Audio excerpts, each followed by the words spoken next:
Rooftop version. Sessions. Right, we're back on the roof. Where we come to get away from it all. You know what I'm saying? We need to be a little bit above the problems to put it in its proper perspective. Today, what I want to talk about, anxiety.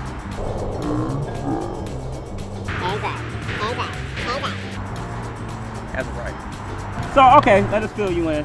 So we talk about anxiety. We're talking about anxiety as a writer, specifically the things that you do to deal with the anxiety you might feel as a writer, trying to put yourself out there, trying to meet other creatives. And what I learned this week is that I don't really have any hang-ups about the art itself, if that makes sense. Like, so hire somebody to pencil it, hire somebody to color, hire somebody to letter it. That's the easy part. Then I just got a comic book. It's everything after that I realized was giving me the anxiety. And so because of these things after, I wasn't even making a move on the things I don't care about. Because now it's like, once I got the comic book, I can't just pass it out to my friends. You know, now, exactly. Right. Now I got all this other stuff to do. And I find like for the last 6 or so months that I've seriously been thinking like I want to hire a comic book artist, and yet I've taken no steps to do it until this last weekend. You know, and why? And so once I was able to actually pinpoint that low-level feeling and kind of describe it, it made it easier for me to rush towards it. Kind of like a facing your fear moment. I guess in moments of fear and anxiety, you can choose to have a flight or fight response. Even if the anxiety is a flight response, I guess, to that response, you can still have a fight or flight response. Once you notice it, and once I noticed what it was, it made me want to fight against it, because you know how I feel about fear. So the writing part, I typically don't get very anxious for. I do realize, though, the more I listen to, I used to just write with nothing to inform that. And then I started listening to other people. I actually got a little anxious about plotting my book.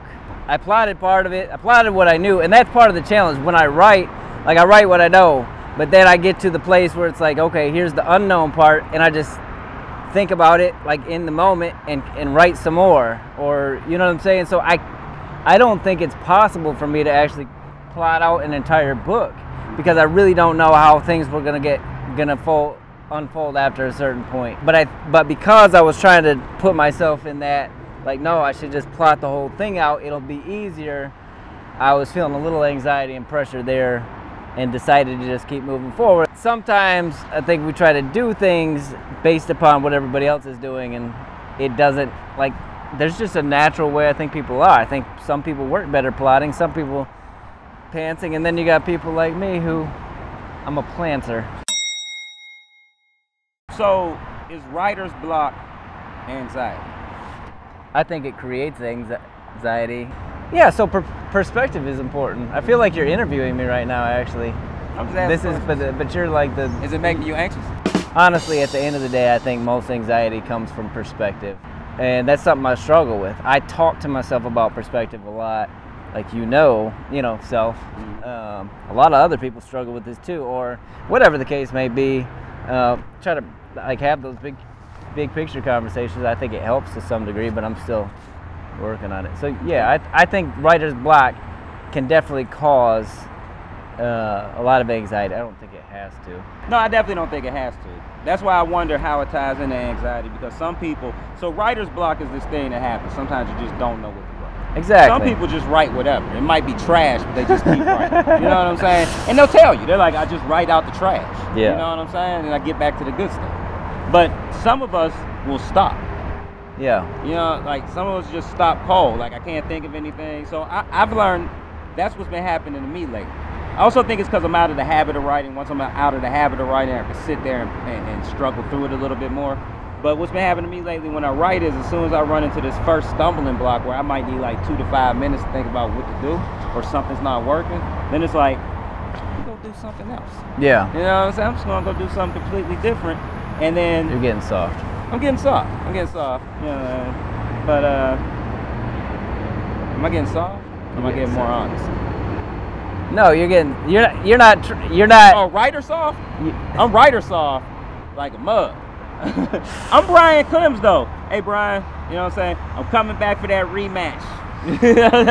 But I'm Brian Clems. I'm not somebody I think that ever really subscribe so that you have to write every day. No, but what I'm saying is, and I know this because you told me the other day, you used to push through things, and now you just get up and do something else. So you're not even trying to push. Yeah, I think that's why I'm saying you're getting soft. If I sat down every day, then I would build that thing up again. But it's like now, like when I get to write, I'm writing once a week, twice a week. You know what I mean? All these other things calling my attention. So when something blocks up, it's like, I really do have something else I need to be doing right now. Like I always, like every time. So this is the thing I also try to tell my daughter, because she's young, she wants to be a writer. I'm like, you'll never get more time to write than you will when you're young. Like now that I have you, your sister, your mom, a job, responsibilities, and all this other stuff, it's very hard to find that mental clear space. I do get anxious about my output or lack of output at times. That is something that generally makes me anxious. But that, I feel like, for me, I think that is a healthy anxiety. There's other things that I don't get anxious about, but that, because you need to have a certain production level in order to make it. And honestly, like when I sit down, like, yeah, there come valid reasons, valid excuses to some degree, but at the end of the day, it's like, if you just let like piles and piles of excuses just stack up, what's that really saying about your commitment to the excuses? Huh? Valid excuses? I'm not saying they're valid excuses. I'm saying some excuses. There's such things as valid excuses. Yeah, that's what I'm saying. Some of them are, but if you just let like excuses, period. So there's some valid ones, and then there's some ones that are you're just being lazy, you're just being distracted, etc. Yeah. You just let that stuff pile up, and you're not getting any work done. And you need to ask yourself some honest questions. And so that's what that anxiety does for me, and it helps me like look, buddy, get back on track. Right. You know what I'm saying? So it's like, and when you do get back on track, it alleviates some of that anxiety. So it's like it can be there for a reason. Yeah. But so that's why I say, like, a lot of my anxiety, I realize, is not so much about the writing itself. It's about this. It's about doing this platform so we build an audience. Yep. It's about organizing. So to do a comic book, you put a whole creative team together. You're talking about writer. I guess I'm the writer. You're talking about a penciler, inker, colorist, letterer, editor. You know what I'm saying? You worry about distribution if you can't get through, like pitching through Image or Dark Horse or the few that allow you pitch. And at that point, everything becomes very business-like. It's not so much just about the art anymore. Yeah. And this might make me soft, but I'm somebody that always wanted to just be in it for the art. It's just, you know what I'm saying? Like even in my rap days, that's hard. That's hard. Even when I rap, the thing that stopped me from succeeding how I could have is that I had no desire to do the business side of it. I just wanted to rap. And so the same thing with like just wanting to write. Sometimes I let the fact that I know I'm good enough. Like I have cocky. No, look, I know I'm good enough to be a writer. You know what I'm saying? And that comes from pitching a story blindly and getting picked up. Like if you can do that, you can't really tell yourself you're not good enough. Yeah. Like having a little bit of validation helps, but I always thought I was good enough as a writer. I never like sat down and thought like, I thought some of the stuff I wrote was bad, but it's just like, it's like anything else you do. Sometimes you do a bad job. Yeah. So, you know what I'm saying? Not but everything's I think like equal. consistently, consistently, I'm way better than I am bad. Like I got a certain understanding of story, I got a certain understanding of dialogue, which is actually hard for a lot of writers. You know, so honestly, so that actually can get me through some of the narrative things that might be a little wonky. Yeah. I'll take you along on a ride on the dialogue. You won't even maybe realize that this plot point happened. So, or I missed this plot point. And so, those things have always been kind of easy for me. But now that I want to go forward, like having a graphic novel coming out sometime next year is great. But that's one thing. And you got to build a career in comic books with one project. And we got to get the platform built in order to help launch that successfully, and anything else we do. That has been also for me a bit of made me a bit anxious on a number of levels. Like, so I actually like making videos. Mm-hmm. You know what I'm saying? Like I do.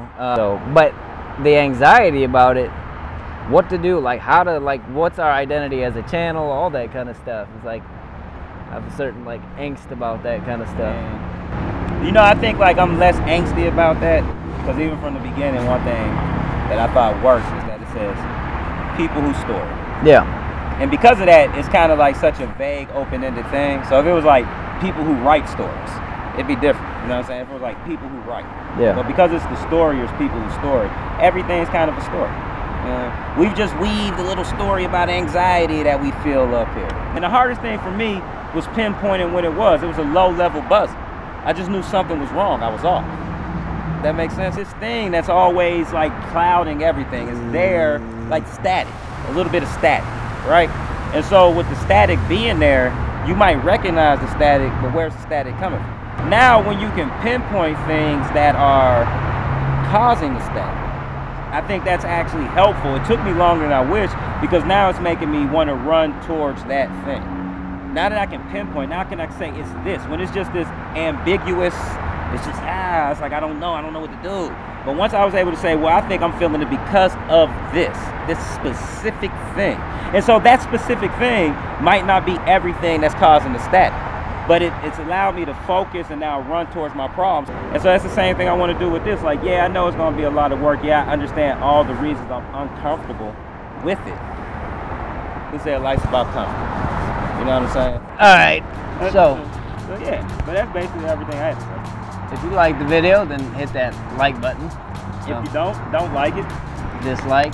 Yeah, but let's talk about some of your anxieties and some of your fears when it comes to writing and things like that. Things of the creative nature. When it comes to storytelling and getting your work out in front of you. Writing, platforming, all that kind of stuff. We like to know some of the things that's been holding you back and some of the steps that you're taking to get past those things.